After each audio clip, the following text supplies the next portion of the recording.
2장 6절부터 7절입니다. 그러므로 너희가 그리스도 예수를 주로 받았으니 그 안에서 행하되 그 안에 뿌리를 박으며 세움을 받아 교훈을 받은 대로 믿음에 굳게 서서 감사함을 넘치게 하라. 아멘. 이 말씀을 통해서 회심한 자의 길과 삶이라는 제목으로 말씀 전해 주시겠습니다.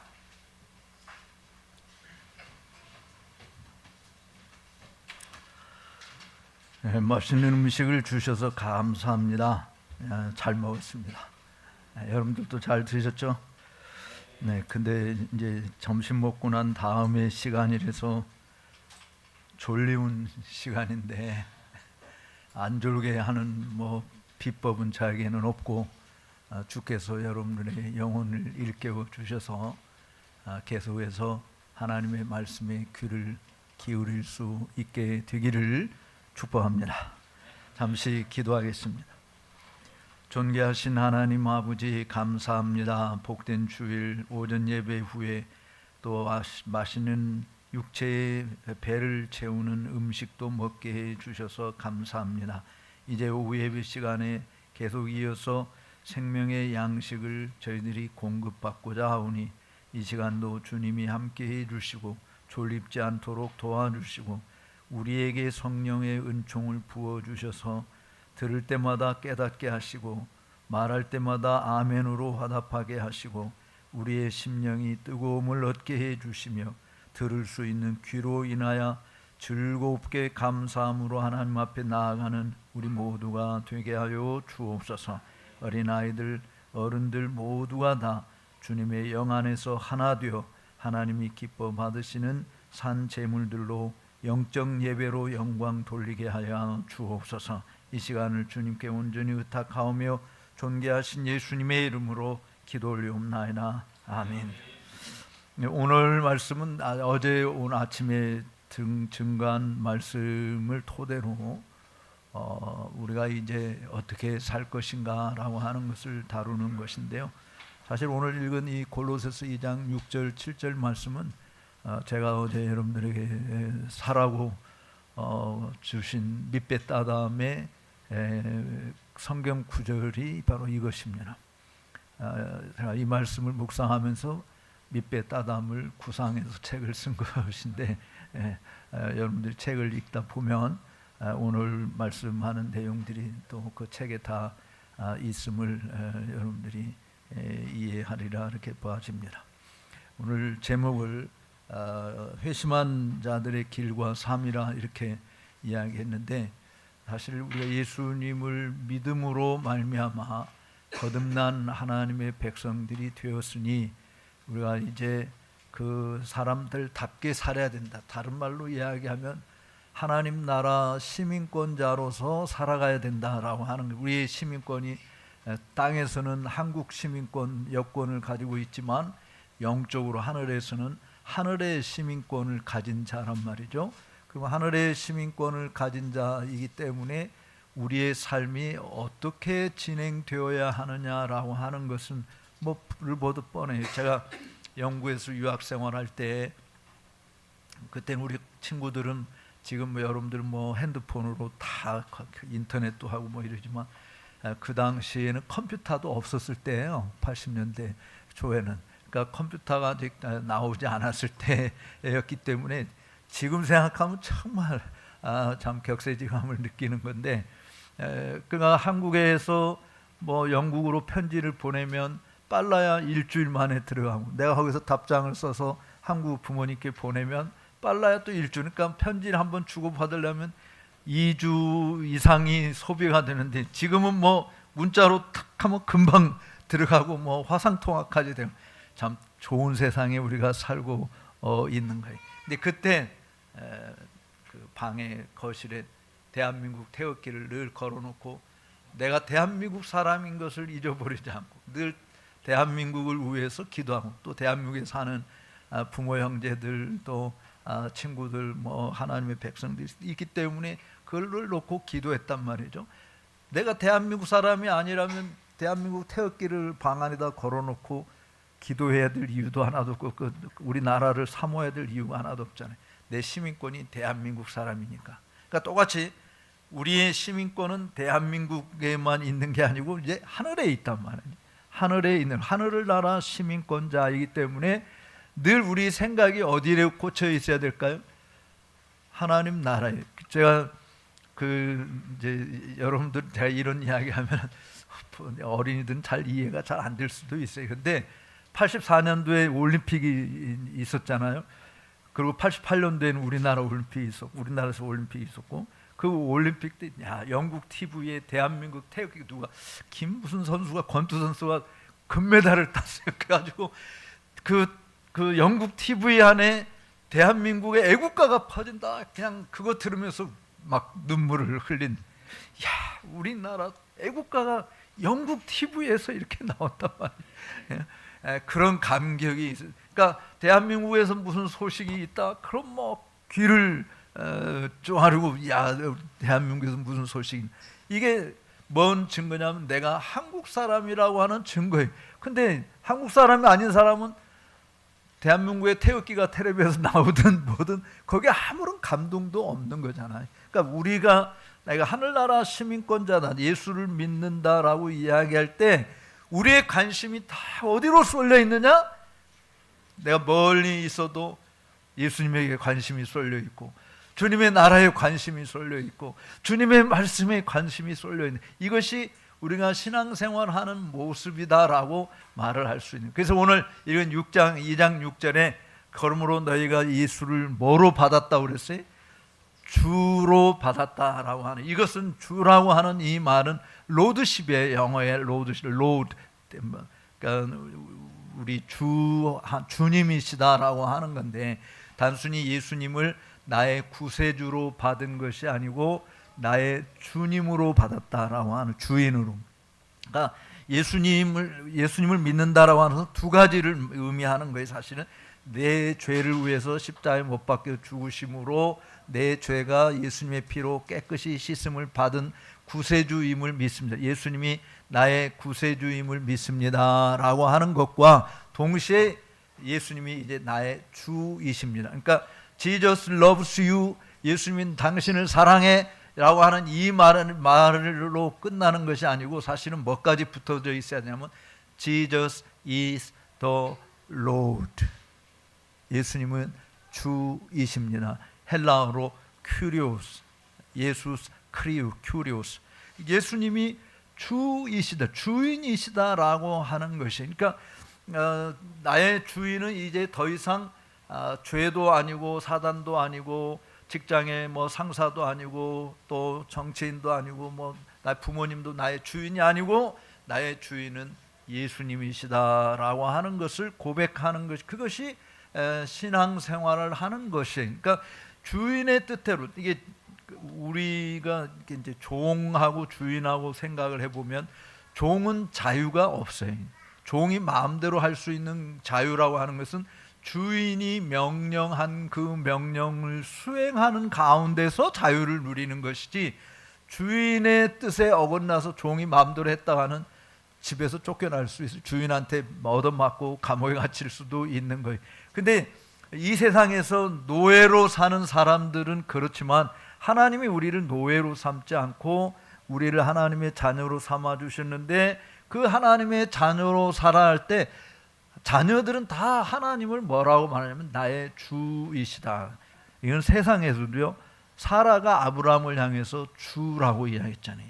우리 여성분들 남편을 나의 주여라고 이야기하는 거, 그거 요즘 세상에서는 용납이 안 되는 것이잖아요.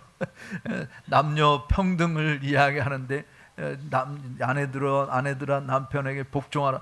야, 이거 참 요즘 시대, 옛날에는 뭐 그런 게 가능했을지 몰라도 요즘 시대 남편한테 복종하라, 이게 말이 되는 말인가? 성경은 너무 남성 우월주의적인 성경이야 뭐 이렇게 생각할 수도 있지만, 사실은 그런 굴욕적인 굴종적인 측면에서 말하는 것이 아니라 나를 구원해 주시고 나를 사랑해 주신 그 은혜에 감사해서 내가 이제는 주님을 위해서 삽니다. 이제 나의 주인은 다른 게 아니고 주님이십니다 라고 말하는 거예요. 그래서 아내들한테 남편에게 복종하라고 이야기할 때 남편한테 주신 명령이 뭐예요? 남편한테 주신 명령이 남편들 아내를 사랑하기를 그리스도께서 교회를 사랑해서 자기를 내어주심 같이 사랑하라. 그러니까 남편이 되신 우리 형제가 아내를 위해서 내가 목숨을 내놓고 사랑한다고 한다면 아내가 남편에게 복종할까요, 안 할까요? 나를 저렇게 사랑해주는 사람한테 복종. 그러니까 남편이 사랑 안 하면 복종하지 마요. 근데 정말 남편들은 그렇게 아내를 사랑해야 되고 또 이 아내는 남편에게 복종하고 하는 이런 아름다운 관계가 이게 굴욕적인 측면이 아니고 정말 부부가 그렇게 서로 사랑하고 사는 모습은 너무너무 아름다운 거잖아요. 똑같이 신앙생활도 내가 주님을 주인으로 모시고 산다라고 하는 이 부분은 굴욕적인 것이 아니에요. 너무 감격스럽고 아름다운 모습이다. 그래서 이 2장 6절에 뭐라고 말하냐면 예수를 주로 받았으니 그 다음에 말이 뭐예요? 그 안에서 행하라. 이게 진짜 우리의 자유다. 그러니까 진리를 알지니 진리가 너희를 자유케 하리라 라고 이야기한 그 자유가 뭐냐? 그 안에서 자유함을 누리는 것이다. 우리 앞에 있는 연두색 셔츠를 입은 앞에 있는 친구 이름이 뭐예요? 진유리? 예. 우리 형제가 저기 물고기라고 생각해요. 물고기, 나는 물고기다. 그럼 물고기는 어디에만 있어야 되지? 물에서만 있어야 되는. 근데 나를 왜 물에만 갇혀놨어? 나는 자유하고 싶어. 물 밖에도 나가고 싶어. 만약에 그렇게 자유를 외쳤다가는 어떻게 될까? 죽는 거예요. 그러니까 물고기가 물 밖으로 나올 수 있는 자유는 있어요, 없어요? 자유. 물고기가 물 밖으로 나올 수 있는 자유는 있어. 그런데 그 자유를 사용했다가는 죽는 거예요. 그러니까 예수님을 주인으로 모셨다. 너희는 자유야. 그런데 이 예수님 바깥으로 벗어날 자유가 있다라고 해서 벗어났다가는 예수님이 이렇게 이야기했어요. 한번 따라서 요한복음 15장에서 나는 포도나무 너희는 가지다 하면서 가지가 나무에 붙어 있어야만이 열매를 맺는데 그렇지 못하면 어떻게 되느냐. 그래서 예수님이 이렇게 말해요. 따라서 합시다. 너희가 나를 떠나서는 아무것도 할 수 없다. 예. 예수님을 떠나서는 아무것도 할 수 없다. 그게 하나님이 정해놓으신 법칙이. 물고기는 물속에서 있어야 네가 진짜 자유를 누리는 거야. 내가 예수 믿는 사람이 되었으니까 이제 하나님 나라 시민권자니까 그 하나님 나라 안에서 살아야 네가 진짜 자유로운 거야. 그래서 너희가 나를 떠나서는 아무것도 할 수 없다. 아니 나무 가지가 나무에 붙어 있어야 되지. 가지가 나무에 붙어 있는 게 옳은 정상이지. 나무가 가지에 붙어 있는 거 봤어요? 나무가 가지에 붙어 있어요? 가지가 나무에 붙어 있어요? 가지가 나무에 붙어 있는 거예요. 근데 이 가지가 나무에서 뚝 떨어져서 독립할 수는 있어요. 근데 독립하게 되면 그 순간 죽어가는 것이죠. 근데 나무에 붙어 있으면 거기에서 나무에서 나오는 진액을 공급받고 영양분을 공급받아서 봄이 되면은 이파리가 나고 꽃이 피게 되고 그 다음에 열매도 맺어서 가을이면 탐스러운 열매도 맺게 되는 이런 일을 하는 것처럼 우리가 반드시 예수님 안에서 행하는 자여야 한다라고 하니까 예수님이 정해주신 테두리가 있는 거죠. 테두리. 그 예수님 안에서 테두리가 있어요. 그 테두리가 뭐냐? 우리에게 주신 기록된 이 말씀이다. 우리 말에 우리 친구들 이제 여기 앞에 있는 이름이 뭐라고 그러지? 겸임인가? 은겸이. 그 우리가 이 길고 짧은 것은 대봐야 한다. 잘하네. 길고 짧은 것은 대봐야 한다. 그냥 눈대중으로 요게 몇 센치 같은 몇 센치처럼 보일까? 요 칠판이 저 끝에까지 몇 센치쯤 보일까? 뭐 대략 한 1.5m? 뭐 우리 아니 뭐 어떤 사람 1.7m, 2m 뭐 이렇게 이야기할 줄지 몰라요. 근데 누가 정확하게 맞느냐? 실제로 자를 가지고 딱 재보면 정확한 것이 나오잖아요. 그러니까 길고 짧은 것은 눈대중이 아니고 길고 짧은 건 대봐야 한다. 내가 믿고 신앙생활 하는 것이 옳으냐 그르냐. 아, 목사님이 이거 옳대. 이것도 물론 맞을 수 있어요. 아, 우리 엄마 아빠 말하는데 이게 옳대. 그럼 맞을 수 있어요. 근데 진짜로 이게 맞는 건지 안 맞는 건지 재봐야 된다. 뭘로 재보냐? 기록된 말씀으로 재봐야 한다라고 하는 것이에요. 그래서 하나님 말씀은 우리에게 잣대나 마찬가지, 거울이기도 하고 잣대, 내가 옳고 그름을 분간할 수 있고, 내가 지금 바른 길로 가고 있는지 그른 길로 가고 있는지 이것들을 판단할 수 있는 잣대. 그래서 말씀을 떠나서는 우리가 살 수 없는 것이 바로 그리스도인들의 모습이에요. 예수님께서 우리 지금 부활하신 예수님은 지금 여기 계세요? 아니면 하늘에 계세요?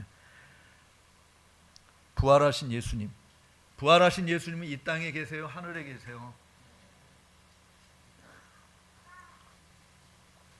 부활하신 예수님은 이 땅에 없어요. 하늘에 계신 하늘. 그래서 하나님 보좌 우편에서 당신의 백성들을 위해서 기도하시는데, 근데 그 부활하신 예수님이 우리와 떠나지 않고 항상 함께 하겠다고 해서 약속을 우리에게 선물로 주셨는데, 그 선물이 뭐라고 그랬어요? 어제 우리가 말씀 들으면서 너희가 회개하고 예수 그리스도를 그리스도 이름으로 세례를 받고 그 다음에 그런 자에게 뭐를 선물로 주신다? 죄사함을 얻을 뿐만 아니라 뭐를 선물로 주셔요? 성령을 선물로 주신다. 그래서 성령은 누구냐면 바로 그리스도의 영이에요. 그리스도의 영이신 성령께서 우리에게 오셔서 우리와 항상 함께 하신다. 근데 그 성령이 우리를 어디로 인도하시느냐라고, 그 성령이 우리를 어디로 인도하신다고 생각해? 성령께서 우리 저기 안양 FC 구단에 축구 시합 하는데 축구장으로 우리를 인도한다. 누가 축구 좋아한다고 그러는데 성령께서 우리를 축구 시합으로 인도하실까? 아니면 성령께서 우리를 여기 무슨 산이 유명합니까? 여기는 관악산. 예. 관악산으로 물론 성령 하나님께서 우리를 그렇게 인도하실 수도 있겠지만, 성령 하나님이 하시는 일을 한번 잠깐 찾아보고 지나갑시다. 요한복음 14장.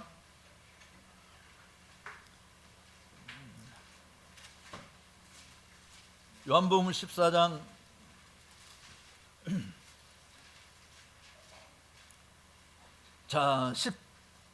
16절 17절부터 같이 보겠습니다. 요한복음 14장 16절 17절 같이 보겠습니다. 시작. 내가 아버지께 구하겠으니 그가 또 다른 보혜사를 너희 주사 영원토록 너희와 함께 있게 하시리니 저는 진리의 영이라 세상은 능히 저를 맡지 못하나니 이는 저를 보지도 못하고 알지도 못함이라. 그러나 너희는 저를 아나니 저는 너희와 함께 거하시며 또 너희 속에 계시겠습니다. 바로 우리 속에 성령께서 성령을 선물로 주셔서 우리 속에 성령 하나님 계세요. 근데 이 26절 14장 26절을 같이 보겠습니다. 시작.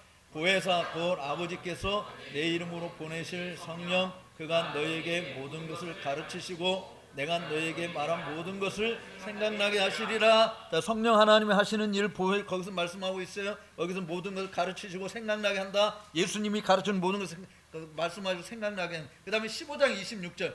자, 15장 26절 가서 보십시다. 또 15장 26절. 내가 아버지께로서 너에게 보낼 보혜사 곧 아버지께로서 나오시는 진리의 성령이 오실 때 그가 나를 증거하실 것이요. 그러니까 성령께서 우리 속에서 하시는 일이 뭐냐면 예수님을 생각나게 하고 예수님이 가르치심이 뭔지를 기억나게 하고 가르쳐 주시는 일. 그 다음에 16장 요한복음 16장. 자, 요한복음 16장 13절과 14절 같이 읽겠습니다. 요한복음 16장 13절과 14절 시작. 그래 하나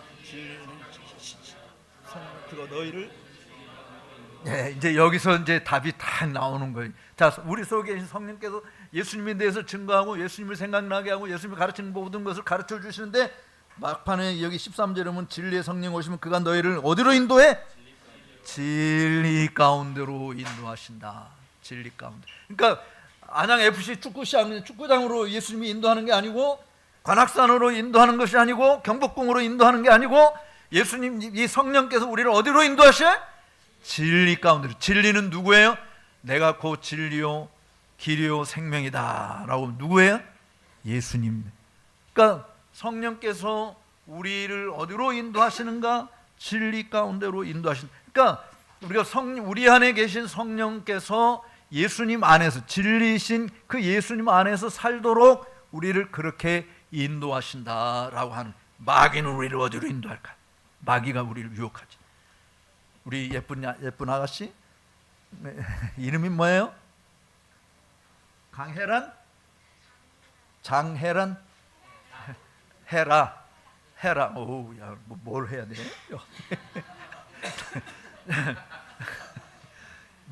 마귀가 우리한테 뭘 하라고 그럴까? 헤라야, 한번 이야기해봐. 마귀가 하라고 하는 거 생각 안 해봤지? 성령 하나님은 우리를 예수님께로 인도한다고 해서 예수님을 보게 하고 예수님을 알게 하고 예수님을 따르게 하고 예수님을 닮아가도록 그렇게 인도하시는데, 마귀는 뭐 할까? 정반대 일을 하는 거야. 마귀는 전혀, 마귀가 하는 일은 예수님 생각 안 나게 만들어, 예수님 생각 못하게 만들어, 예수님께로 절대로 마귀가 인도해. 마귀는요 모든 일을 다 할 수 있는데 딱 한 가지 못하는 게 뭐냐면 우리를 예수님께로 나아가도록 만들지 못해.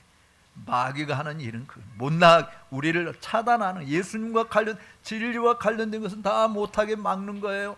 그러니까 마귀가 자꾸 하나님의 백성들을 미혹을 해요, 안 해요? 미혹하는 거지. 뭘로 유혹해? 재밌는 게임으로, 재밌는 놀이로, 돈으로, 권력으로, 뭐 이런 것을 우리를 유혹해서 예수님을 생각하지 못해. 예수님 생각이 안 나. 예를 들어서 어린이 아이들한테, 목사님이 니네들 헤라 엄마 아빠 사랑하죠? 네. 근데 헤라가 뭘 좋아하는지 모르겠지만 헤라가 정말 가지고 싶고 놀고 싶고 하는 좋은 거를 목사님이 딱 주고, 나랑 같이 이거 가지고 놀자 할 때 엄마 아빠 생각이 날까 안 날까? 지금 네가 제일 좋아하는 건 하나. 그 당시 그 순간에는 엄마 아빠 생각이 안 나는 거예요. 안 나는. 그래서 전혀 생각 안 나. 왜냐하면 내가 주면서 널 꼬시잖아. 나 따라와. 내가 이게 사단이 하는 짓이 그렇다. 우리들에게 늘 아킬레스건이 있어요. 취약점이 있어요. 내가 좋아하는 거, 내가 정말 갖고 싶은 거, 내가 막 하고 싶은 이런 욕망을 자극해서 예수님 생각이 안 나게 만드는, 예수님 안에 거해야 되는데 예수님 안에 거하지 못하도록 우리를 그렇게 자꾸 인도하는 일을 하는 것이 마귀가 하는 일이고, 성령은 항상 우리로 하여금 뭐냐면 예수님에게 초점을 맞추는 거예요. 예수님을 바라보게 만드는 거예요. 예수님을 생각하게 하는 거예요. 예수님을 사모하게 하는 거예요. 예수님을 뜻이 뭔지를 알고자 하는 마음을 주는 거예요. 그게 회심한 자들이 가는 길이다. 그게 그 삶이다라고 하는 것이. 그러니까 주님께서 우리를 인도하시고 우리를 지키시고 보호하시고 먹이시고 입히시고 하는 이 모든 일들은 다 뭘 통해서 일어나느냐? 진리의 말씀, 성령께서 우리를 진리 가운데로 인도하시는 말씀을 통해서 일어나는 일이다라고 하는 거예요. 그래서 그 안에서 행해야 된다라고 하는, 아까 길고 짧고 대봐야 된다고 했지만 성경이 뭘 말하고 있느냐. 그래서 목사님이 와서 설교하고 누가 와서 가르쳐주고 할 때 정말 저건 맞아? 라고 할 때 그것을 생각하고 판단할 수 있는 것이 뭐냐? 그럼 성경을 들어보자. 베로야 사람들처럼 정말 말씀이 그러한지 너희가 성경을 상고하거니와 라고 이야기했듯이 하나님 말씀을 상고하는 일이 필요하죠. 근데 때로 성경을 다 읽어도 잘 이해가 안 될 수도 있잖아요.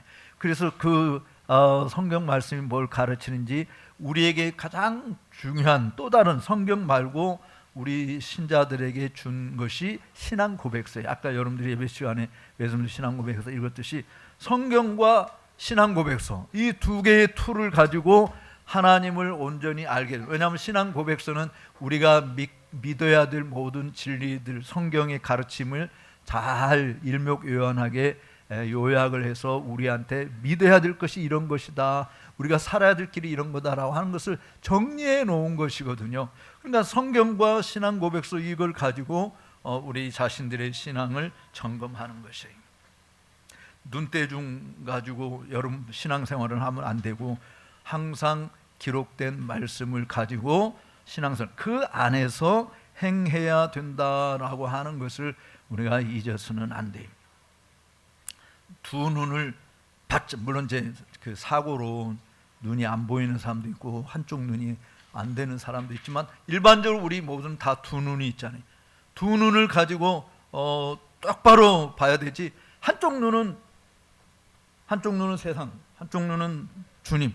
이거는 안 되는 거예요. 우리가 남자들이니까 이제 애들은 귀를 막고 좀 들어봐. 남자들은 예쁜 여자 지나가면 쳐다봐요, 안 쳐다봐요? 우리 고등학생 예쁜 여학생이 지나간다. 그러면 쳐다봐요, 안 쳐다봐요? 아이, 쳐다봐야지. 안 쳐다본다는 건 비정상이. 쳐다보게 돼 있어요. 그러니까 이제 저희 집사람도 나한테, 내가 예쁜, 또 서양 사람들은 또 더 이쁘게 보이잖아. 쳐다보면, 에이, 쳐다보지 말고 나봐요. 그럼 내가 손을 여기 가려가지고 한쪽은 이쪽 보고 근데 그게 되냐고요? 그게 돼? 여러분 돼? 여기 딱 가려가지고 한쪽 눈은 집사람 보고 한쪽 눈은 다른 여자 쳐다보고, 이게 안 되게 돼 있어요. 두 눈을 딱 쳐다보고 쳐다봐요. 똑같이 신앙생활을 하는 것도 한쪽 눈은 세상에, 한쪽 눈은 또 하나님께, 또 한쪽 귀는 세상에, 한쪽 귀는 또 하나님, 이렇게 하는 것이 아니고 조금 어려운 말이지만 훌맨이라고 하는, 한글 뜻은 전인이라고 하는 말.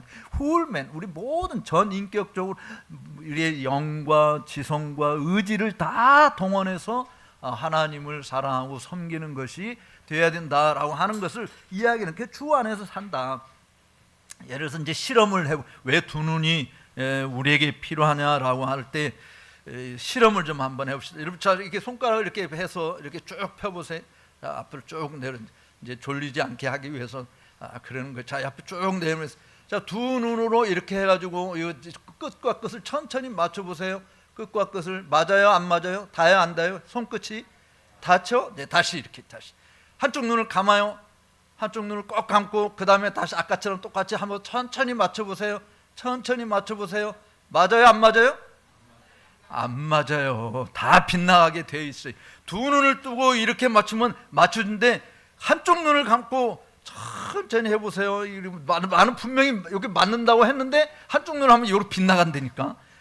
그러니까 우리는 두 눈과 두 귀를 다 동원해서 하나님을 사랑하고 하나님 앞에 나아가는 것이 되어야 되지, 한쪽 눈 이쪽, 한쪽 눈은 저쪽, 이렇게 하는 것, 대충 하는 것은 하나님 앞에 관역을 못 맞추는 거예요. 그 관역을 못 맞추는 것이 뭐라고 그래요? 여러분 많이 들어봤잖아요. 예. 헬라어의 하말테아로 관역을 못 맞추는 게 죄라고 하는 거예요. 그러니까 눈대중으로 뭐 대충 하면 되지라고 하는 것이 아니고, 똑바로 관역을 맞춰야 그게 하나님 앞에 옳은 것이 되는 거예요. 만약에 못 맞추면은 그거는 죄를 범하는 것이다 라고 하는 것이죠. 그래서 이제 이 7절에는 이렇게 이야기했어요. 자, 그 안에서 행하라 라고 이야기하고, 7절에는 그 안에 뭐를 하라고 그랬어요? 오늘 2장 7절에, 고린도서 2장 7절에 그 안에 뿌리를 박으라. 이 뿌리를 박으라. 말뚝 박으라 이 말이에요. 말뚝 박으라. 우물도 한 우물 파야 되지, 이 우물 팠다가 저 우물 팠다가 하면 제대로 되는 것도 없어요. 그래서 한 우물을 쭉 파는 것이 필요하듯이 예수 그리스도 안에 뿌리를 깊이 내려. 그냥 살짝 거쳐가지고는 안 된다. 살짝 거칠 때 무슨 일이 벌어지는가? 마태복음 13장에서 예수님이 이렇게 지정해. 살짝 거칠 때. 자, 마태복음 13장 한번 보십시다. 씨 뿌리는 비유에서 예수님께서 마태복음 13장에서 뭐라고 이야기하는지 한번 18절부터 봅시다. 자, 마태복음 13장 18절에서 23절까지 우리 다 많이 들었던 내용이, 다 같이 한번 읽어보겠습니다. 그런즉 씨 뿌리는 비유를 들으라. 다 같이 읽어요. 시작. 19절. 아무나 천국 갈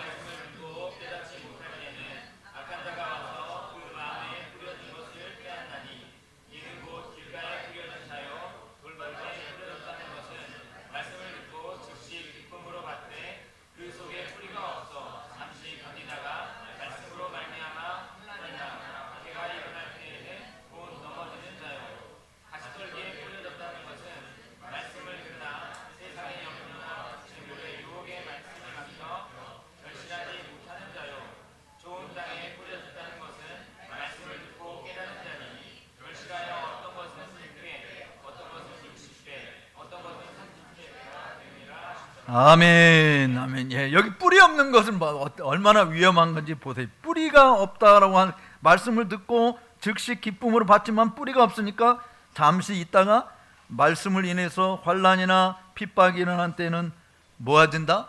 넘어진다. 그 다음에 또 그 다음 절에 가시떨기에 뿌려졌다는 씨앗도 한번 보세요. 말씀을 들어서 좋아요. 뿌리를 내려고 하는데 뭐가 걸림돌이 되는 거예요? 세상의 염려, 물질의 유혹, 이런 것이 걸림돌이 되어서 열매를 맺을 자리로 못 나간다. 그것은 열매를 못 맺는 거 다 뿌리째 뽑혀서 버려지는 것이 되는 거죠. 불쏘시개밖에는 더 되는 거예요. 여러분 하나님 앞에 불쏘시개가 되고 싶어요? 이하면 정말 극상품 열매를 맺어서 하나님이 귀히 쓰는 그런 일꾼들이 되어야 되지 않겠습니까? 우리 여기 특별히 잘하는 우리 어린 친구들은 다 그런 훌륭한 사람으로 쓰임받게 되기를 주의 이름으로 축복합니다. 그러려면 하나님의 말씀에 깊이 뿌리를 내려야 된다. 뿌리를. 제가 이 94년도부터 이제 미얀마 땅을 드나들었는데 그 옛날에 쓰나미가 밀려와서 동남아시아, 미얀마, 태국 막 이런 인도네시아 이게 엄청 피해를 막 수많은 사람이 죽고 그랬어요. 근데 그 미얀마라고 하는 나라는 양곤이 그 당시 수도였는데 그 수도가요 내가 가본 나라들 중에서 정말 아름다웠어요. 그냥 막 숲으로 우거 아름드린 나무들로 막 우거지고 너무너무 이야 이 수도에 세상에 이렇게 정원이 많은 그러니까 그냥 길거리 이 나무들로 너무너무 많이 우거져 있는 그런 곳이었어요. 꽃도 아름다운 꽃들도 많고. 근데 그 쓰나미가 오고 나서 그 다음에 제가 이제 미얀마를 들어갔을 때 그 나무들이 다 없어요. 그냥 휑한 거 도시가 휑하게 건물들밖에 없는 그 좋은 나무들이 다 쓰러지고 없는 거예요. 그 제가 아니 이렇게 오래된 고목들 막 오래된 나무들이 있었는데 왜 이렇게 다 쓰러졌냐. 그러니까 그 미얀마 사람이 이야기해 주는 게 뭐냐면 미얀마 땅은 150년 넘게 태풍이 와본 적이 하나도 없대요. 뭐 비바람이 막 몰아치고 뭐 하는 이런 태풍이 와본 그러니까 나무들이 자라는데 뿌리를 땅 밑으로 깊이 이렇게 막 바람이 불고 막 이렇게 내가 안 넘어지려고 막 단단히 고정을 하잖아요. 그죠? 여러분들도 바람 막 크게 불면은 바람에 실려가는 일이 되지 않기 위해서 어떻게 막 잡고 내가 발을 딱 단단히 딛고 서 있잖아요. 근데 이게 바람 부는 게 하나도 없으니까 나무가 뿌리를 전부 다 밑으로 내려 박은 게 아니라 옆으로 싹 번져 쉽게. 그러니까 이게 쓰나미 태풍 한번 150년 만에 처음 온 쓰나미 태풍이 한번 보니까 옆으로 살짝 박혀 있던 뿌리들이 다 뽑혀 넘어진 거예요. 우리의 신앙생활 할 때 여러분들이 예수님 안에 깊이 뿌리를 박지 않고 그냥 살짝 걸치고 있으면 도망가기 쉽지. 도망가는 건 쉬워요. 그 환난이나 핍박이나 오고 여러 가지 어려운 일이 생기면 도망가기 쉬워요. 그래서 다 뿌리채 뽑혀서 하나님하고 상관없는 삶을 살 수 있어요. 그런 유혹들이 우리에게 있는 것을 아시고 하나님께서 우리에게 말씀하신 대로 뿌리를 깊이 내려라. 그 안에 뿌리를 깊이 박아라. 그러니까 뿌리를 박는 일은 우리에게 뭐가 필요하냐면 연단이라고 하는 게 필요합니다. 연단. 그러니까 온실에서 자란 나무 이거는 힘이 별로 없어요. 연단이 필요해요. 이 나방도 여러분들이 식물원 같으면 나방이 있잖아요.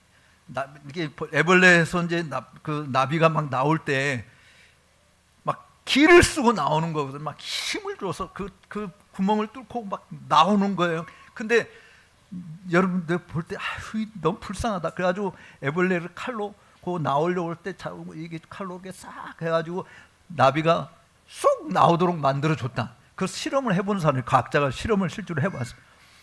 나비가 잘 살까요? 건강하게? 나비가요 금방 나오긴 나오는데 얼마 못 날다가 나비가 푹 쓰러져. 날개의 짓을 할 수 있는 힘을 공급받지 못한 거예요. 근데 그냥 혼자서 막 뚫고 나오는 이 나비는 그 뚫고 나올 때 힘을 써가지고 그 날개에 힘을 얻어서 날아가는데 살아가도록 지장이 없이 날개짓을 할 수 있게 만들어준다. 그러니까 우리 엄마 아빠가 애들 키울 때 애들 너무 힘들 것 같아서 옆에서 도와주고 그건 애들 버리는 일이니까 지 힘으로 일어서게 만들어야 되는 거예요. 옆에서 공급해주고 격려해주고 하는 건 있지만 지 힘으로 그래 내가 힘을 써서 해야 되는데 왜 이제 요즘에 아이들이 건강치 못하냐. 이게 정말 하나님 앞에 여러분들이 임신했을 때 이 자궁 수술하지 않고 뭐지 제왕절개 이거 가급적이면 안 하고 정말 몸이 연약해서 어쩔 수 없이 하는 거지만 그러나 그 엄마 자궁에서 엄마가 힘을 쓰면서 나오는 아이가 건강하다니까요. 그냥 쑥 꺼내는 아이보다. 우리가 하나님 앞에 기도할 때도 그런 기도해야 돼. 근데 우리 자신들이 영적으로 건강 뿌리를 깊이 내리기 위해서 우리가 필요한 것이 뭐냐? 연단이다. 연단. 그래서 히브리서 5장을 한번 보겠습니다. 히브리서 5장.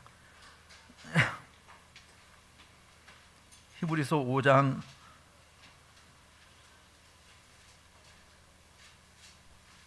12절을 히브리서 5장 12절. 자, 찾았으면 다 같이 한 목소리로 읽겠습니다. 357쪽에 히브리서 5장 12절 그 다음에 13절 14절까지 읽겠습니다. 시작.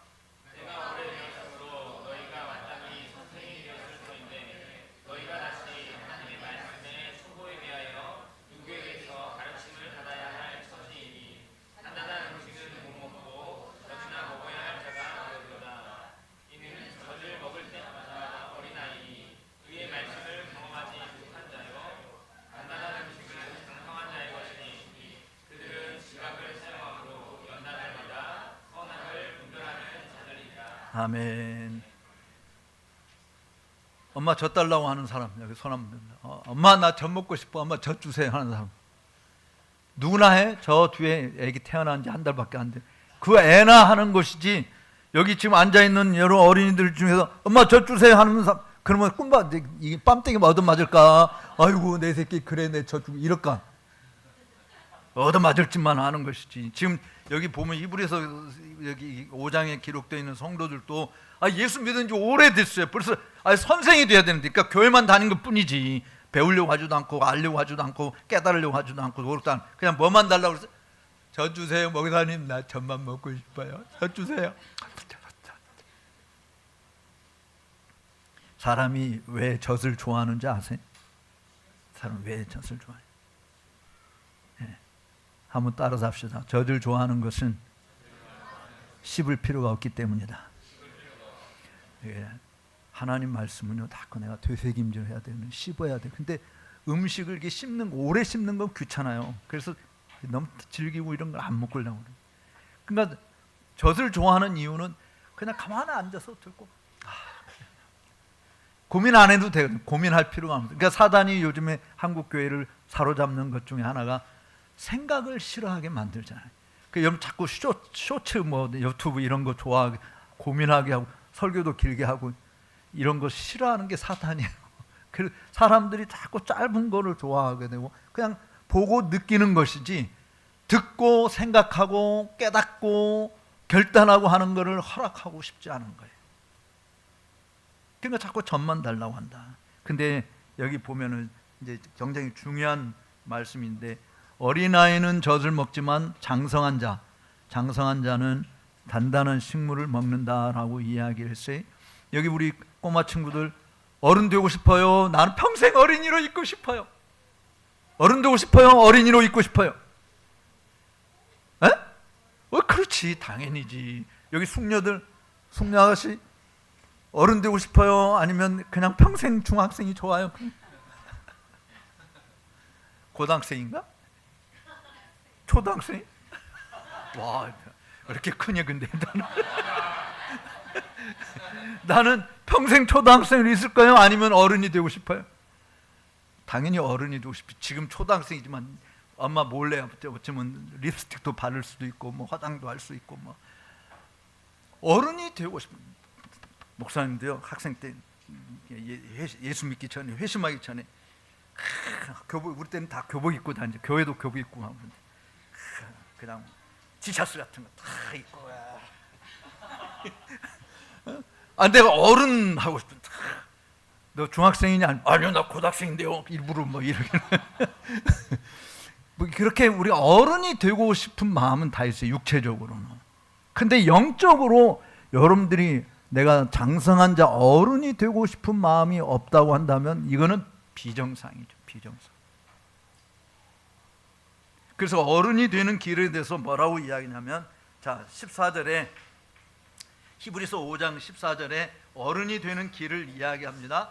단단한 음식을 먹으라. 그러니까 단단한 음식은 내가 자꾸 되새깁니다. 하나님 말씀을 되새김질하는 것이 필요한 것이고, 그 다음에 저희는 뭐를 사용한다?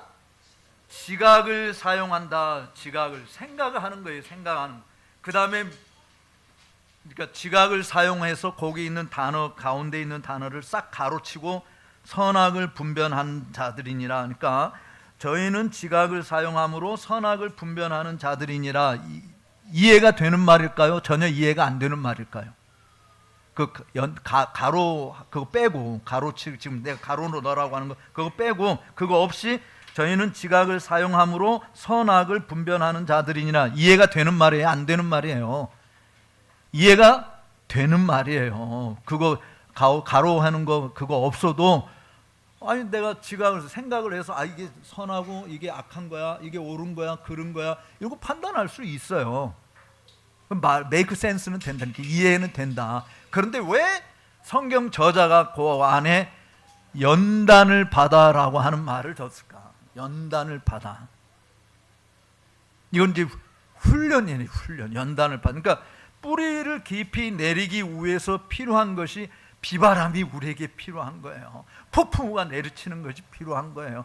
뜨거운 때약빛도 필요하고요. 때로는 메마른 건조한 땅도 우리에게 오는 그런 가운데서 모든 일, 가난에도 처할 줄 알고 풍부에도 처할 줄 알고 일체 모든 일에 처할 줄 일체 비결을 배우는 일이 되는 거예요. 예를 들어서 자 안양 FC 팀 좋아하는 우리 친구, 그 축구 선수 좋아하는 사람 누가 있어? 그 팀 김. 은바페를 좋아한다고? 아니 네가 응원하는 안양 FC 팀 중에 그거는 잘 몰라. 하여간 은바페 좋아한다고. 자, 은바페 좋아하는데 은바페가 맨날 벤치에만 앉아 있다고 치자. 그럼 너 좋아할까? 그러니까 벤치에 앉아 있는 선수도 거기까지 가기까지는 굉장히 훌륭한 선수지. 근데 맨날 벤치에만 앉아 있어. 그리고 필드에서는 한 번도 못 뛰어. 그러면 누가 진짜 축구 선수로 알아줘? 필드에서 뛰는 사람 아니면 벤치에 앉아 있는 사람? 필드에서 뛰는 사람이 진짜 훌륭하게 사람들 알아주는 거잖아요. 그러니까 우리나라 축구 선수도 뭐 국가대표로 뽑혔지만 해외 나가서 팀에 맨날 벤치에 앉아 있으면 국가대표로 뽑아주지도 않아요. 근데 조그마한 팀이라고 할지라도 늘 필드에 나가서 싸우고 이 플레이를 하는 사람을 내가 대표 선수로 뽑는다 이 말이죠. 그러니까 똑같이 왜 필드에 나가서 싸우는 사람을 더 알아주느냐? 실제로 시합을 할 때 상대방이 어떻게 공격해 오는지, 내가 그것을 어떻게 막아낼 것인지, 또 상대방이 공격할 때 내가 그걸 피해서 어떻게 내가 공격할 건지, 이런 걸 경험을 통해서 쌓는 지식이 우리에게 필요한 것이죠. 경험을 통해서. 그러니까 여러분들이 삶의 현장에서 하나님의 말씀을 구현해 보려고, 실천해 보려고 싸움을 해봐야, 그래야 말씀의 위력이 어떠한지를 아는 거예요. 맨날 훈련만 받고, 교회에서 이렇게 훈련만 받고 열심히 하다 노트 적었는데 학교에 가서 한 번도 말씀대로 해보려고 하지도 않아. 직장에 가서 한 번도 말씀대로 살려고 하지도 않아. 그러면 내가 실제로 배운 것이 효력이 있는지 없는지를 검증할 수 있는 기회가 하나도 없는 거예요.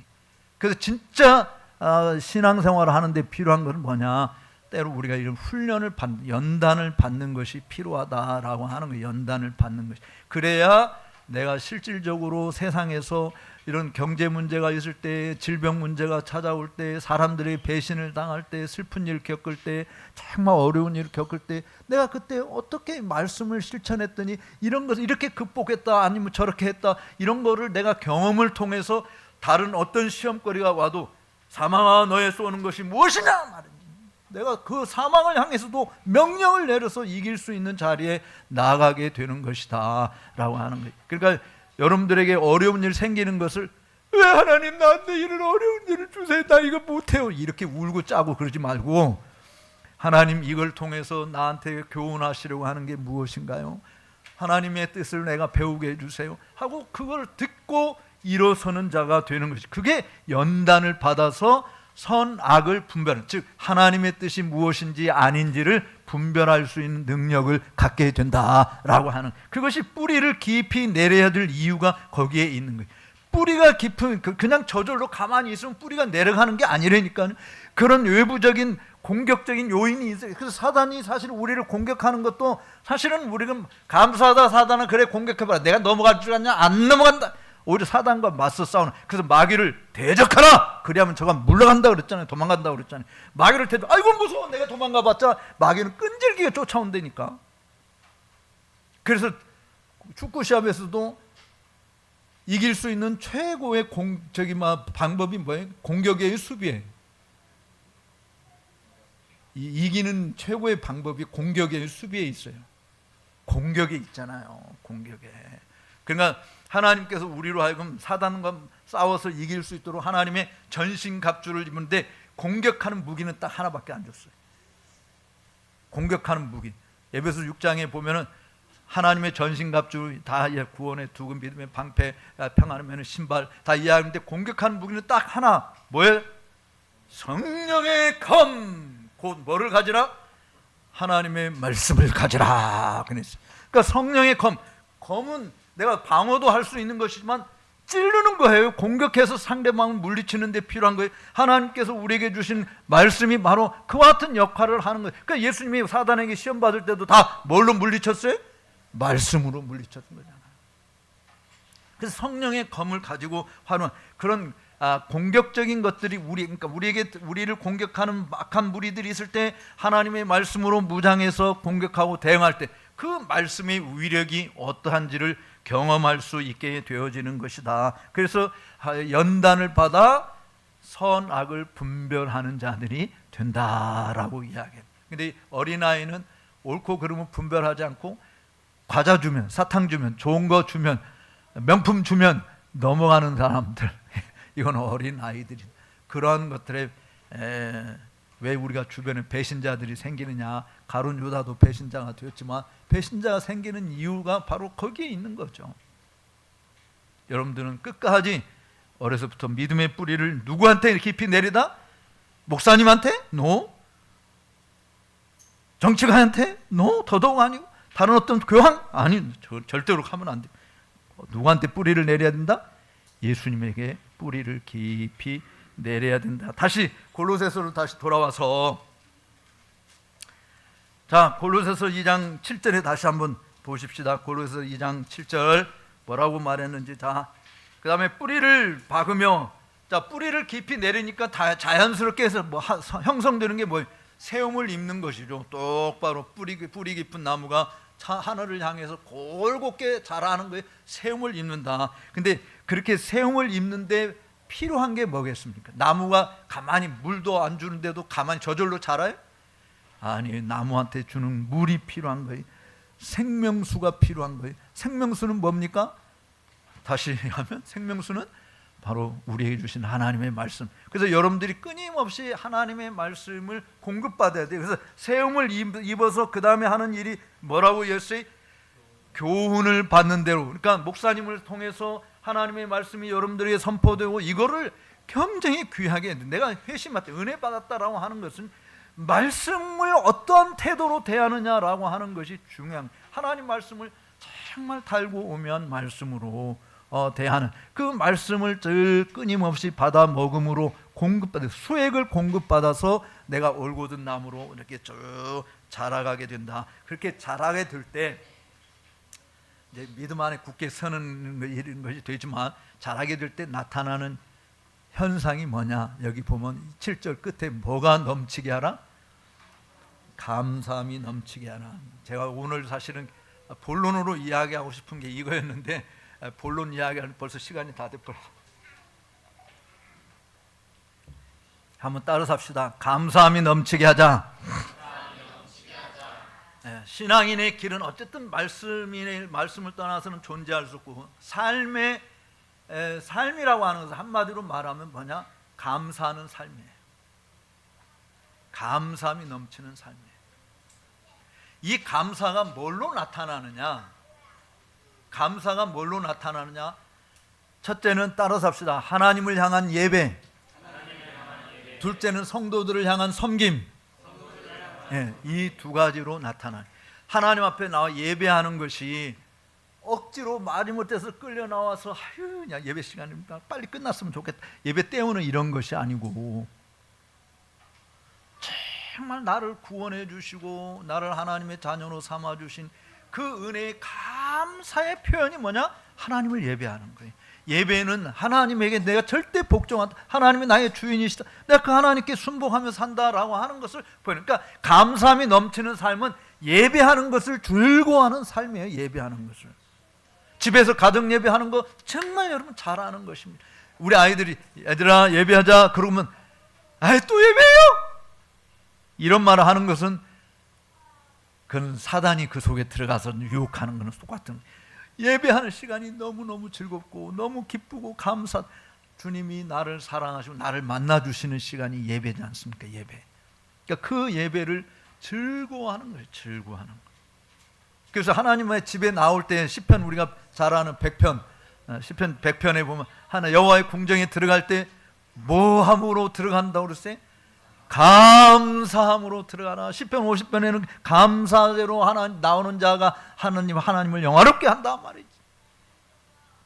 감사함으로 나와서 하나님 앞에 예배하는 이 자체가 예배 자체에 내가 참여하는 것이 그냥 억지로 지겹게 막 따분하고 하는 이런 것이 아니라 정말 나를 만나주시는 그 주님, 내가 그 주님의 음성을 듣는, 찬송 중에 임하시는 주님, 우리 기도 가운데 임하시는 주님, 말씀으로 찾아오시는 그 주님을 만나는 즐거움이 바로 예배다. 내가 개인적으로 예배하는 것도 있지만 실질적으로 우리 성도들이 이렇게 함께 모여서 공적으로 예배하는 이것처럼 기쁘고 즐거운 것이 없다. 이것이 감사함으로 나오는 것이다.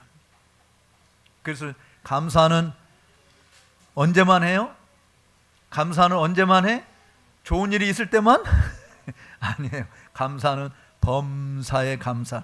나쁜 일이 있어도 감사하고 좋은 일이 있어도 감사하고, 이렇게 범퍼에 부딪혀가지고 차 사고 난 것도 감사하고 안 난 것도 감사하고, 어떤 사람은요, 아니 하나님 날 지켜주신다 하면서 말이지 이게 왜 사고를 이렇게 나게 만듭니까? 뭐 이렇게 항의하는 사람도 있어요. 그런데 그 사고 나게 함으로 인해서 정신 번뜩 들게 하니, 딱지 띄는 것도 우리가 정신 번뜩 들잖아요. 딱지 띄면 하나님이 우리에게 향하신 하나님의 그 뜻은 항상 좋은 거예요. 우리에게 좋은 거를 주시기를 기뻐하세요. 그래서 하나님을 믿는 자, 곧 그 뜻대로 사는 자들에게는 뭐의 모든 것이 합력하여 선을 이룬다. 하나님의 뜻을 이루어가는, 그 뜻을 이루는 일에 기쁨으로 쓰임받는, 그 범사에 우리가 감사하는 삶을 살아가는 것이, 그것이 우리가 해야 할 일이다라고 하는 것입니다. 하나님을 예배하는 것이 지겹고 따분한 것이 되면 안 돼. 성경 읽는 것이 잠 수면제처럼 생각하고 그러면 안 돼. 정말 제가 회심하고 고등학교 1학년 때부터 성경을 읽기 시작을 해서 지금까지 성경을 계속 읽고 있는데, 하루에 10장씩 그냥 계속 읽고 있는, 한 번도 난 성경을 읽으면서 지금 아마 소설책을 그렇게 읽으면 지겨워서 못 읽죠. 근데 한 번도 그런 생각을 해본 적이 없어요. 너무 달고 오묘한 말씀이에요. 달고 오묘한 말씀.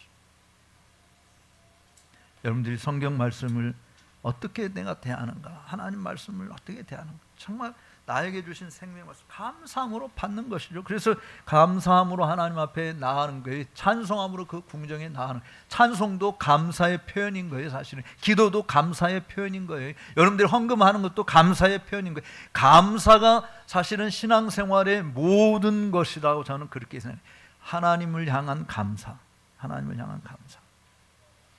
그 다음에 중요한 것이 섬김으로 하든, 성도들을 향한 섬김으로 나. 성도들 향해 섬기는 것도 감사함으로 하는 거예요. 여러분들이 교회에 와서 봉사하고 성도들의 쓸 것을 공급하고 나누고 하는 이런 것들을 감사하고, 하나님의 사랑에 감사해서 나타나는 모습이, 사실은 하나님은 보이지 않지만 성도는 보이지 않아요. 그래서 이제 사도 요한이 요한일서 3장에서 5장에서 이야기한 처럼 눈에 보이는 하나님 형제들을 사랑하지 않으면서 보이지 않는 하나님을 사랑한다고 하는 것은 뭐한다? 거짓말쟁이다. 그래서 옆에 계신 분 한 분 한 분들이 다 소중한 사람으로 알고 귀하게 섬기는 일들을 해야 합니다. 섬김 자체가 굴욕적인 것이 아닙니다. 섬김은 내 특권이고 영광인 거예요. 왜냐하면 히브리서 6장에 보면은요, 하나님께서 너희가 이제 성도를 섬긴 것과 지금도 성도 섬기는 것을 내가 기억하리라. 하나님이 잊지 않고 하나님이 기억해 주시는 이유가 뭐예요? 우리가 수고한 대로 상을 우리에게 주시기 위함이에요. 하늘나라에서 받을 상, 땅에서 받는 상은 다 버려요. 여러분 이 땅에서 뭐 국가로부터 받은 상패, 뭐 회사로부터 받은 상패부터 뭐 운동 경기에서 이겨서 받은 우승 트로피 뭐 이런 거 다 소중하겠지만, 그러나 여러분 죽고 나면 그거 관리할 사람도 없어요. 그냥 다 쓰레기로 버려진다니까. 다 쓰레기로 버려져. 근데 하늘나라에서 받을 상은 버려지는 것이 아니에요. 하나님께서 주시는 상이기 때문에 영원한 상인 거예요. 그 영원한 상을 사모하는 것이, 그게 하나님 나라 백성들이 걸어가는 길이다. 그렇게 사모하는 인생의 종착지에서 우리의 것은, 우리의 보물을 그래서 하늘에 쌓아두는 것이다 라고 하는 거예요. 여러분들 이 땅에서 하나님이 주시는 복을 마음껏 누리며 살게 되기를 바라지만, 궁극적인 종착점은 어디냐? 저 하나님 나라에 가는 거예요. 주님이 우리를 위해서 예비해 놓으신 그 나라에 들어가기를 힘쓰는 것이 우리가 할 일이다라고 하는 것이, 천국에 들어가기를 힘쓰는 것이. 왜냐하면 이 땅은 더 이상 우리의 고향이 아니니까. 그래서 아브라함이 살았던 방식이 뭡니까? 아브라함은 부자였어요? 가난뱅이였어요? 부자였어요. 종들도 막 400명이 넘는 종들을 가지고 있었기 때문에 부자였어요. 그리고 하나님이 아브라함에게, 야, 젖과 꿀이는 가나안 땅을 너와 내 후손들에게 영원히 주겠다. 여기 지금 우리는 주님의 교회 예배당 지을 만한 땅도 없어가지고 이렇게 지금 새빵살이 하고 있는데, 하나님께서 아브라함에게 그냥 젖과 꿀은 가나안 땅을, 그 넓은 땅을 다 주시겠다. 돈도 있겠다. 부자인데 뭐부터 할까요? 여러분, 돈도 있겠다, 땅도 있겠다, 일할 일꾼들도 있겠다. 뭐부터 할까? 집부터 지어야지. 또 나와 내 후손들에게 영원히 살 곳이라고 그랬으니까 나만이 아니라 내 후손들도 대를 이어서 살 수 있는 정말 궁궐과 같은 집을 짓겠죠. 그게 평범한 우리 같은 사람이 하는 일이에요. 그런데 믿음을 가진 믿음의 조상 아브라함은 그렇게 안 살았어요. 한번 보십시다. 히브리서 11장. 아까 히브리서 5장을 봤는데 이제 히브리서 11장을 보도록 하겠습니다.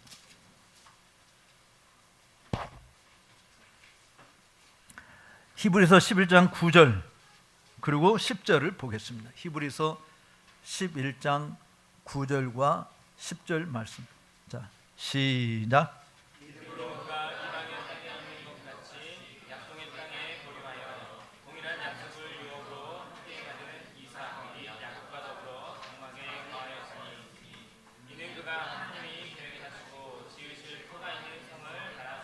아멘. 여기 보세요. 9절에 믿음으로 저가 이방 땅에 있는 것처럼 나그네 인생을 이야기하는, 나그네 인생처럼 약속하신 땅에 거하면 돼. 어떻게 뭐 짓고 살았어요? 장막을 짓고 살았다. 아브라함, 이삭, 야곱과 동일한 유업을 받은 그 식구들이 다 함께 장막을 짓는. 이 장막은 뭐냐면 텐트 치고 살았다. 우리 친구 집 텐트에 사는 사람 손 한번 들어. 우리 집은요, 집이 없어. 텐트 치고 살아요. 손 한번 들어보자. 텐트 집에서 사는 사람 아무도 없지. 오늘 아브라함보다도 훨씬 부자네. 아브라함 집은 텐트인데, 아브라함 땅도 있고 종들도 많았는데 아브라함이 텐트 치고 살았다. 근데 우리는 텐트 안 치고 살아. 근데 왜 아브라함이 텐트 치고 살았느냐? 나그네 인생에도 돌아갈 고향이 있다. 그래서 10절에 뭐라고 그랬어? 이는 그렇게 장막에 거한 텐트 치고 살았던 이유가 뭐라고 그랬어? 이는 하나님의 경영하시고 지으실 터가 있는 보다 나은 성을 바라보았기 때문이다. 그래서 어거스틴이 신의 도성이라는 책을 이 구절을 통해서 쓰게 된 건데, 우리 그리스도인들이 바라볼 것이 뭐냐? 이 땅에 잠시 있다가 썩어 없어질 것들, 잠시 있다가 그냥 눈에서 사라지게 될 그런 것들을 보고 사는 것이 아니라, 하나님이 직접 지으시고 경영하실 보다 나은 도성, 헤븐리 캐슬, 이터널 파라다이스, 그 나라를 바라보고 그 나라에 들어가서 살 것을 기념한다. 거기는 여러분들이 거기 가서 노동할 필요가 하나도 없어요. 이미 하나님 우리를 위해서 다 주님이 우리를 위해서 예비해 놓으신 그 맨션이란 말, 그 보다 나은 거처, 그곳을 주님께서 만들어 놓고 우리가 돌아오기를 기다리잖아요. 바로 그 나라에 들어가기를 힘쓰는 것이다.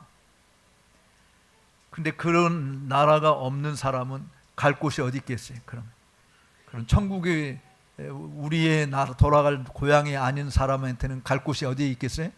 천국의 반대 지옥밖에 없어요. 지옥은 그냥 뜨거운 불길. 지옥이 얼마나 뜨겁냐면은 구더기도 안 타 죽어. 아이고 나 죽고 싶다. 죽고 싶어도 죽지도 않는 뜨거움이야. 그리고 우리가 이 땅에서는 좀 뜨겁다가 차갑다가 뜨겁다가 식었다가 뭐 이럴 수도 있잖아요. 근데 이거는 온도 자체가 줄어들지도 않아. 끊임없이 계속 뜨거워. 그런 곳에 가고 싶어요? 그런 곳에 가고 싶다고 하는 사람은 비정상이지. 약간 도른 사람이. 그러니까 예수 안 믿는 사람들은 전부 다 도른 사람이 사실은. 뭐에 도르냐? 이 세상에 취해가지고 도는, 마약에 취해가지고 해롱 하듯이 세상에 취해가지고 해롱 비정상인 거예요. 근데 그 사람들은 다 나는 정상이야 라고 이야기하는 것이지. 근데 우리 눈에는 그 비정상이, 왜냐면 저보다 나은 저 세상이 있는데 그 나라에 들어가려고 했지. 그래서 우리가 새로운 집에 이사 가게 되면은, 이제 새로운 아파트 뭐 이사 가게 할 때 집에서 쓰던 거 구질구질한까지 다 끌고 갑니까? 아니면 버릴 거 다 버리고 그냥 새 집에 갔으니까 새 것으로 준비합니까? 구질구질한 거 다 버려요. 그리고 새 것으로 마련하잖아요. 그러니까 똑같이 우리가 하나님 나라에 갈 때, 여러분 이 땅에서 좋아하던 거, 게임기, 저기 명품 뭐 이런 거 있으면 그거 가지고 가요? 죽을 때 빈손으로 가요. 우리 올 때 빈손으로 왔듯이 빈손으로 가게 돼 있어요. 그러니까 아무것도 가지고 갈 게 없는데, 하나님이 뭐냐면 우리에게 필요한 거 다 준비해 놨다니까. 그래서 그곳에 쏙 몸만 들어가면 되는 건데, 우리가 이 땅에 있는 거 취하려고 몸부림치고 싸우고 다투고 그것 때문에 슬퍼하고 고통하고 하는 이런 일들은 우리가 피해야 된다. 그래서 정말 여러분들이 하나님 나라 백성으로 회심한 자로서 산다라고 하는 것은 더 이상 이제 세상이 아닌 것이에요. 내가 좋아하는 그런 세상이 아닌 거죠. 그래서 우리는 주 예수보다도 귀한 것은 없네. 이 세상 부귀와 바꿀 수 없어. 영죽을 내 대신 돌아가신 그 놀라운 사랑 잊지 못해. 다 알면서 같이 후렴 부릅시다. 세상 즐거움 다 버리고 세상 자랑 다 버렸네. 주 예수보다도 귀한 것은 없네. 예수 밖에는 없네. 저는 그 목회하면서 이 찬송을 성도들하고 잘 못 불렀어요. 왜냐하면 성도들한테 거짓말 시킬까 봐. 실제로 이 가사는 주 예수보다도 더 귀한 것은 없네. 근데 실제로 우리 삶의 모습, 성도들의 삶의 모습을 보면 주 예수보다도 귀한 것이 많네. 이 세상 부귀와 어떻게, 이 세상 행복과 어떻게 바꿔.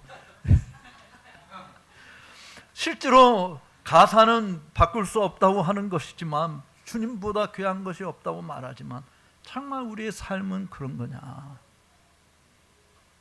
그래서 하나님 앞에 나와 예배하는 것도 쉽게 빼먹고, 성경 읽는 것도 쉽게 건너뛰고, 기도하는 것도 쉽게 포기하고, 하나님과 관계를 맺는 일들을 점점 줄여가는 일들이 우리 가운데 벌어진다.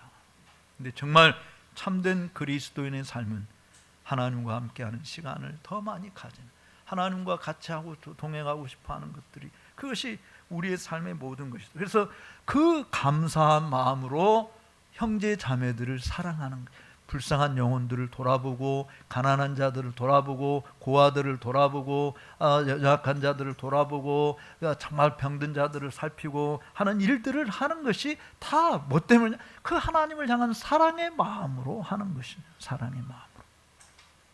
제가 이제 5월 1일 날 아프리카 땅을 가는데, 사실 가는 저 집사람 밑에서 저도 마음속에 바로 그 가난한 나라 가지고 그렇게 하느냐라고 하는 것이지만, 그러나 하나님이 그들은 사랑 안 하시나요? 우리만 사랑하시는 거 아니잖아요. 여전히 그들에게도 들려줘야 할 복음이 있는 거고, 가르쳐줘야 될 말씀이 있기 때문에 가서 그 일을 하는 것이죠. 전 여러분들이 생각나시거든 저의 선교 사역을 위해서도 기도해 주시면 감사하겠습니다. 이제 말씀을 맺겠습니다. 골로새서 2장 6절에서 우리가 그리스도인으로서 사랑하는 일들을 주님이 우리에게 사도 바울을 통해서 권고해 주시는데, 예수님 안에서 살아가는 것이고, 예수님 안에 뿌리를 깊이 내리는 것이고, 거기에 그 안에 세움을 입어서 가르침을 받은 대로 세움을 입으나, 하나님의 종을 통해서 가르침을 받은 대로 세움을 입고 뿌리를 내려서, 그리고 믿음에 굳게 서서 감사함이 넘쳐나는 이러한 삶이 여러분들의 삶으로 아름답게 장식되기를, 그 감사의 삶은 두 가지로 나타난다고 했어요. 하나님을 향한 예배, 그리고 성도들을 향한 섬김. 예배와 섬김, 이 두 가지를 통해서 내가 하나님께 속해 있는 참된 하나님의 백성인 것을 증명하며 사는 우리 모든 식구들이 다 되시기를 주의 이름으로 축복합니다. 기도하겠습니다. 살아계신 하나님 아버지, 감사합니다. 주님의 교회의 설립 10주년을 맞이해서 짧은 시간이지만 함께 하나님의 말씀을 나누는 귀한 시간을 갖게 해주셔서 감사합니다. 하나님 아버지, 한 귀로 듣고 한 귀로 흘러버리는 자 아무도 없게 하여 주시고, 젖만 먹는 어린아이로 남아있는 자도 한 사람도 없게 해주시고, 단단한 음식도 잘 소화시킴으로 연단을 받아 선악을 분별할 줄 알고, 이 땅에 있는 것들은 다 분토만도 못한 것임을 알고, 하늘의 보물을 쌓아두며 그날에 들어가기를 힘쓰는 천국 시민권자로 살아가는 우리 모두가 다 되게 하여 주옵소서. 그래서 사람들이 우리를 볼 때 우리가 보지 못하는 뭔가가 있는가 보다, 그게 뭐냐라고 우리에게 와서 물을 때 우리가 가지고 있는 소망에 관한 이유를 분명하게 설명해 줄 수 있는, 그리고 그 우리가 믿고 사랑하고 의지하며 섬기는 우리 주님이 어떠한 분인지를 넉넉하게 알려줄 수 있는 선한 일꾼들 다 되게 하여 주옵소서. 특별히 주님의 교회에서 자라나는 어린아이들, 이제 갓 태어나서 한 달 만에 예배당에 와서 함께 예배하는 어린아이부터 시작하여 노인에 이르기까지 우리 하나님, 저들의 일거수일투족을 다 간섭해 주시고, 죄에 물들지 않게 하여 주시고, 마귀의 유혹에 빠지지 않게 하여 주시고, 성령께서 우리에게 주신 진리의 말씀으로 넉넉히 이기며 승리하며 하나님의 영광을 가득 드러내는 신실한 종들로 우뚝 서게 하여 주옵소서. 우리 진 목사님 네 분을 기억해 주시옵소서. 주님 지금까지도 붙들어 주셨사온데 앞으로도 병들지 않게 하여 주옵소서. 참으로 병원 신세지지 않게 하여 주시고, 건강한 모습으로 주님의 마음을 품고 이들의 영혼들을 날마다 보호자 앞으로 데리고 가는 저의 신실한 목회 사역에 복의 복을 덧입혀 주시고, 하나님의 진리의 검으로 무장하게 하여 주셔서 말씀으로 성도들을 잘 양육하여 그리스도의 장성한 분량까지 성장하며 그리스도의 형상이 저들 속에 깊이 새겨지는 역사들이 넘쳐나도록 도와주옵소서. 하나님 아버지, 이곳에서 자라는 아이들마다 주님 가문의 멸류관 되어지고 교회의 기둥 같은 일꾼이 되어지고 하나님 나라의 보배로운 일꾼들로 마음껏 수많은 사람들에게 하나님의 영광을 가득 드러내게 하는 일꾼들로 쓰임받게 도와주옵소서. 존귀하신 예수님의 이름으로 간절히 기도 올리옵나이다. 아멘.